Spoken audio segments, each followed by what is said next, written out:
প্রাণী সম্পদ অধিদপ্তরের এলডিডিপি প্রজেক্ট থেকে আমাকে বায়োগ্যাস প্ল্যান্টের প্রজেক্টটা দিছে। এই প্রজেক্টে আমি 60টা ফার্ম থেকে গোবর কালেকশন করি এবং 60টা ফ্যামিলিতে আমি অলরেডি বায়োগ্যাস সাপ্লাই দিচ্ছি। আমার এখানে 18 জন লোকের কর্মসংস্থান হয়েছে।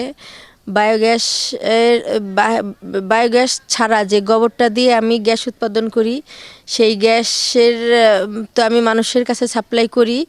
তারপরে বাকি যে গোবরটা থাকে, ওই গোবরটা থেকে আমার প্রতিদিন 1 টন করে সার উৎপাদন হচ্ছে।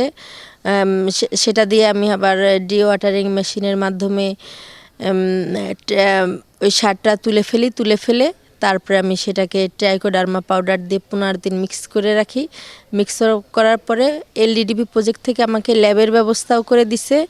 আমি একদম আমার সারটা ল্যাব থেকে টেস্ট করে তারপরে গ্রাহকের হাতে পৌঁছে থেকে আমি 1100 টাকা করে গ্যাসের বিল নিচ্ছি।